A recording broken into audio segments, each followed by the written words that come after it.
Well, that was surprising. It wasn't so much surprising that the Raptors ended up winning. It was the fashion how they ended up winning, which was actually it was extremely impressive to me because if you watched the whole game, Kawhi, you knew he was off instantly. For like the first quarter, it was inside like the first 5 minutes, you knew Kawhi was off. The shot wasn't going good. He was a little passive, and when he did shoot, his shot wasn't moving like that.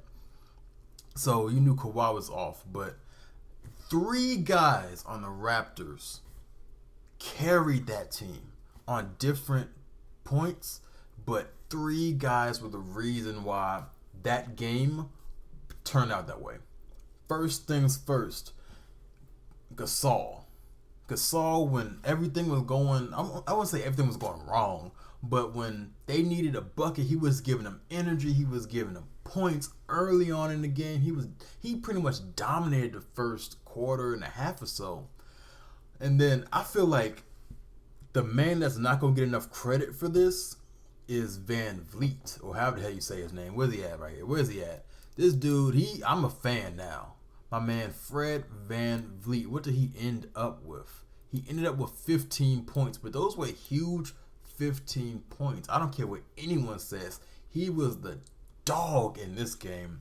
So once Gasol started slowing down a little bit, I mean Gasol was still pretty active the entire game, especially defensively.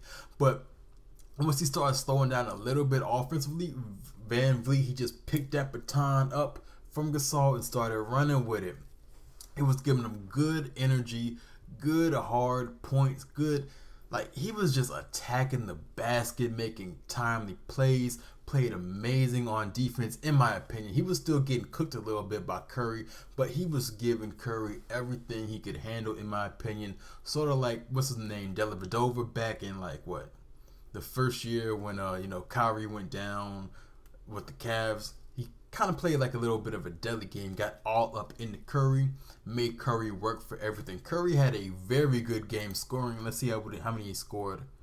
He had 34 points, but he worked for a good amount of those with Van Vliet on him. Van Vliet wasn't giving up any easy baskets. So when your boy Gasol slowed down, Van Vliet took the baton a little bit. Then when he started slowing down a little bit, your boy Siakam. Dog. Dog. Dog. Hey, man.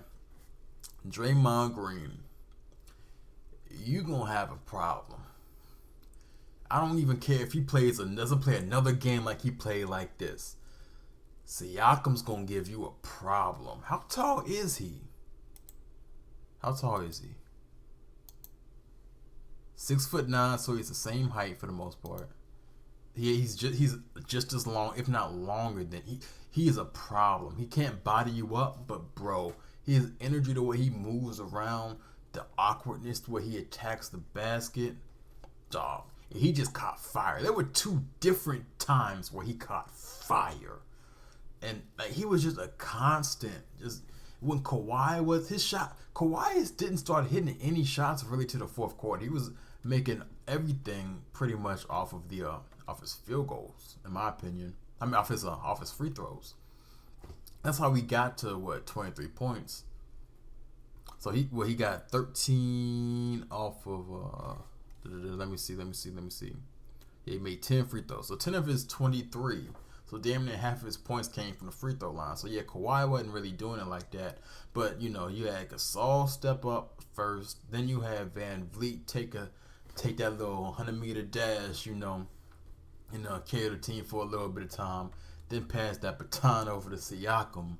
And then Van Vliet at the end kind of took the reins back a little bit, because I feel like Van Vliet towards the end was making amazing hustle plays. So here's what I say. Let me see what Clay shot. I think Clay wasn't involved at all, really. And Clay had a quiet 21. A very quiet 21. If they're able to do that to Clay every single game, they win the series. Clay is the key for the Warriors to win. Clay has to get off. Steph, he's the main ball carrier with KD gone. Him and Draymond gonna have the ball. Steph's gonna get his because he's pretty much the first person that Draymond looks like. That's the first person Draymond looks at off of. He runs through 1,000 goddamn screens, and Curry he's gonna get his. But if you can hold Klay to a manageable score, if Klay stays under 28ish, you can win a series. And especially if you DM up, especially in the games of there's a game or two that Steph's off, and you still able to contain Klay, that's a win. A note that really frustrated me very early in the game, Danny Green. Danny Green ended up playing a pretty good solid game late. He ended up with 11 points. I feel like he played bigger than 11 points, but he pissed me off very early in the game. There's times where Steph kind of floats on who he's guarding. Steph was on a few different people, a few different, switches and whatever. But if I'm Danny Green and Steph is on me, I know I'm a shooter. My job's to shoot.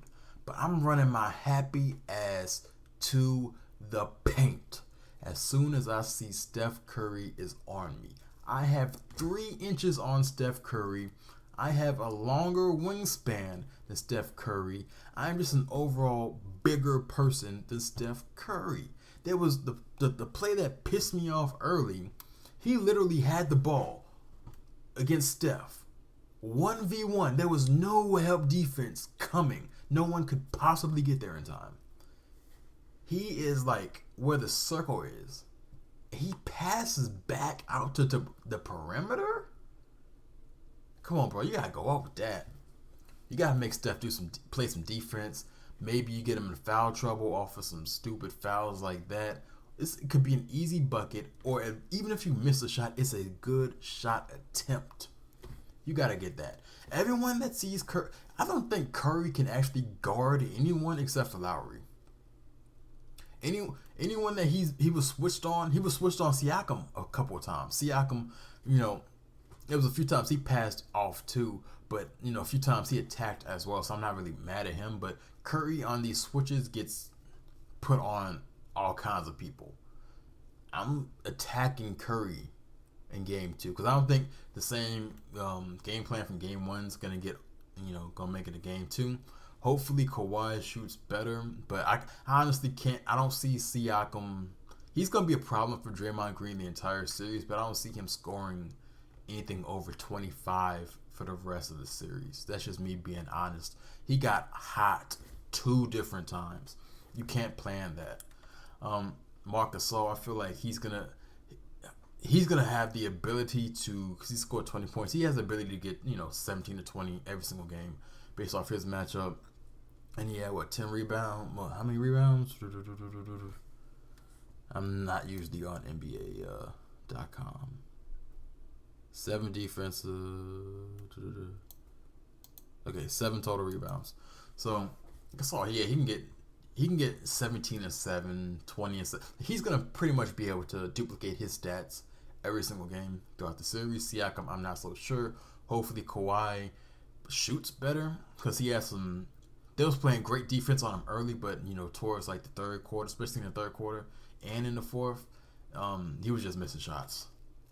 Ibaka played pretty good as well. Played with a lot of energy. I liked what Ibaka was doing. Jamie Lin, is he hurt? I don't know. I don't know too much about the Raptors as far as how they've been playing the entire year with all their guys. I don't know if Jamie Lin's on. Is there anyone else that didn't get burned like that can contribute? McCall, I think he can contribute. Again, I don't expect any of these other guys. Let's look at Golden State. Who didn't get off? Okay, we mentioned Iguodala. Hopefully he's not hurt. Because even though I do want Golden State to lose, I don't want it to be like, Iguodala can't go, so one of the 2 guys that guards Kawhi isn't going to be able to go. That's not what I want to see. I want to see Iguodala, Draymond Green, and at times, what's this man's name? Looney was playing some pretty good D on Kawhi as well. So, hopefully Andre's cool. He isn't going to give you anything on offense anywhere at this point in his career. He's just straight up a defensive guy. But hopefully he's able to at least play at 80% in the next upcoming games. Draymond, I don't think Draymond is going to be playing too much better than when he played. He maybe could shoot a little bit better, but this is pretty much what you're going to get from Draymond. He got a triple-double, 10, 10, and 10, I believe. Yeah, I don't see him shooting 22%. He probably can boost it up to like 40%, but I don't see him scoring too much more than 10 points. So him and Siakam are going to be in a battle, a straight-up battle. And I think Siakam's going to have the edge. Jordan Bell, I don't like him against Gasol. I think Gasol has the advantage. Maybe he could stretch. I don't even think he can stretch. The only thing he has is he can outrun him up and down the court for transition buckets. Clay, again, the whole thing is, in my opinion, you got to contain Clay. Steph's going to get his, contain Clay, and hopefully Sean Livingston doesn't burn you off the bench, because he does have that ability, which people just downplay Sean Livingston all the time. Sean Livingston is one of the best backup point guards that's been in the league in the last like 10 years, in my opinion. Maybe not so much now, he's getting older, but he can still heat you up and kill you from mid-range, because he's a mismatch for most people as far as like his height and his length and is concerned, as far as, just getting a bucket. But man, just looking, Cousins, I don't know if he may be a factor in game 3. He's out of shape from what I saw, so I don't expect too much from game 2 from Cousins. So it's the whole thing is just keeping Klay Thompson in check, man. Like, Raptors did an amazing job. They had a few stupid turnovers late, a few clock management issues late. Like, bro, like you get an offensive rebound, bro. Like, first things first, man. From like the 5-minute mark to the end of the game, you have to know there were points where y'all were up 12 points. If everything goes right for Golden State, it's going to take them 3 trips down the court. You're also going to get, it's going to take them 4 trips down the court. You're also going to get 4 trips down the court. Do the math. Use your clock. Play good defense. You out here taking quick shots. What are you taking quick shots for? You were out here not attacking the bat. I would milk the clock and attack the basket. I mean, they ended up, doing what they do, winning by 9. But there were points where they get an offensive rebound and take a quick 3. Like, bro, they put time back on that clock, man. Take that time out. Take that time down. Run it down. The Golden State Warriors have to play you and the clock. Don't help them out. But overall, it was a great win.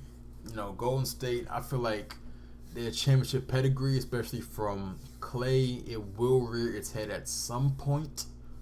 Then I feel like they're a super resilient bunch. But I think Toronto has some really good matchups that no one really is talking about.